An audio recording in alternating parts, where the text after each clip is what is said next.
wonderful morning. So today is kind of a bittersweet morning. Our weather, even though we are Pacific Northwest Zone 8B, it's kind of taken this weird sort of unusual fall-like turn, and here we are.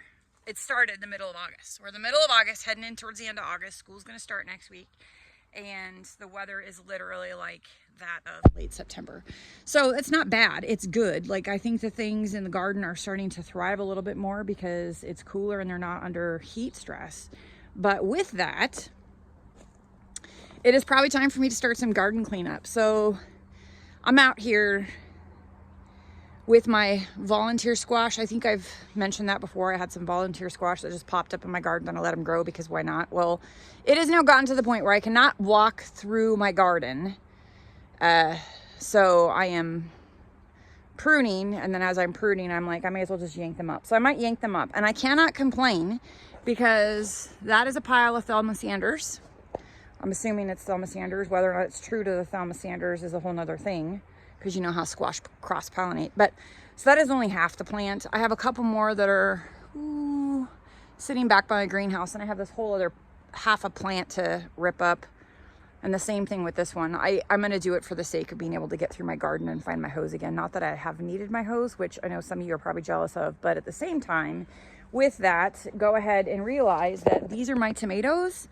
I have literally harvested late August, and I think I have harvested literally maybe 5 tomatoes off of my plant so far, which is kind of usually unheard of. I'm usually canning by now. So another hope is that I'm going to come in here and hopefully start pruning some of these tomatoes back. I would really like to get some of this green fruit to ripen so I can potentially put something up. I'd hate for all of this to be 100% in vain. I mean, even if I get a couple more, like, you know, tomato and cheese sandwiches out of it, like, I'll be okay with that too. But yeah. This year is a weird garden year, but that's fine. Don't know how much of this I'm going to come through and do because this is just squash straight through here. But I do need to go and try to find my zucchini plants because I did notice some behemoth zucchinis in there. So some of that, I might actually, I've never done this, but I might actually shred some of that and see if I can't get some of that to, you know, keep for the winter time so I can maybe make zucchini bread. Who knows? Or zucchini fritters. So yeah, that's what we're doing out here. This is this quick garden update. It is a very wet, lush morning out here. Stuff is growing. Stuff is, the cole crops, look at that. That's my collards. They are beyond happy with this change of weather. And honestly, I'm kicking myself in the butt because had I been smart about it, I would have started some lettuce and some more like kale seeds late July, first part of August.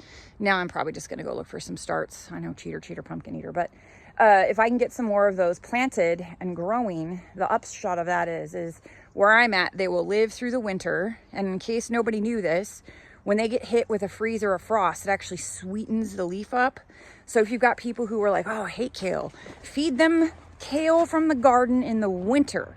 That is a much quicker way to get somebody to like kale because it's sweeter. And I feel like you can become accustomed to eating kale. And then come summertime, you've got somebody who's probably more apt to eat kale because they've enjoyed the sweetness of the frostbit leaves. We did have some wind, thunderstorms last week. And we have some of my beautiful sunflowers that fell down. I'm like, oh, I'll just leave them because they still have buds and they still look alive. But for the sake of cleaning up the garden, I'm probably just going to cut them off and yank them and drag them out because, well, to be quite frank, I need to be able to get to those tomatoes.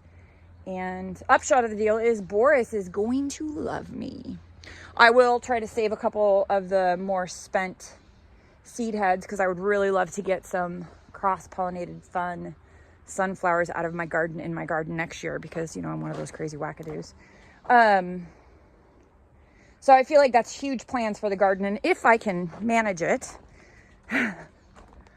oh, I don't know how that got so opened up, but if I can manage it, here, I'll just come back in here, see if I can come back in here.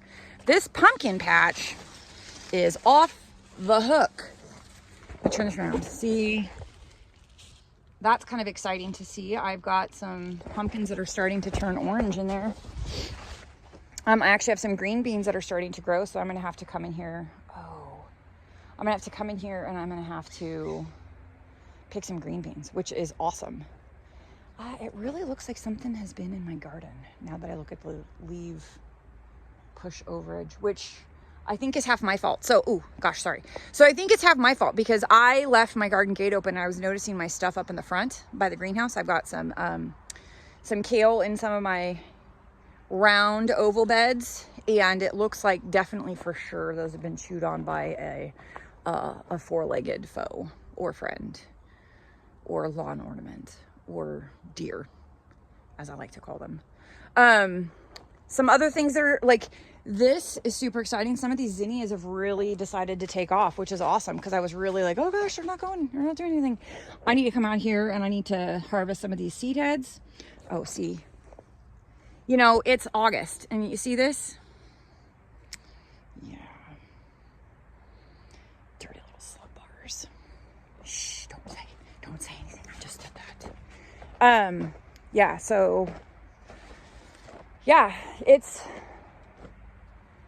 I am in no way, shape, or form upset about how this garden performed this year. I am pleasantly surprised at the amount of growth and foliage on all of my squash. I need to come out here and harvest peppers and probably chop up and freeze some peppers, so I'm gonna have those. Some tomatoes that I planted out here just because they were like some last little starts that I had, some spindly little sickly looking things. Like, holy heck, they're huge.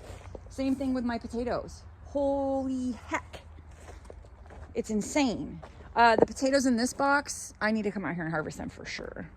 That is a tomato, not a potato. I know I don't think you're supposed to plant your potatoes and tomatoes together, but I was like, what the heck for? I'm just gonna plant them out there because I have them and they need to go in. So this from like right here, if you look back over my shoulder, yeah, it does make my heart sing and it does make me very happy.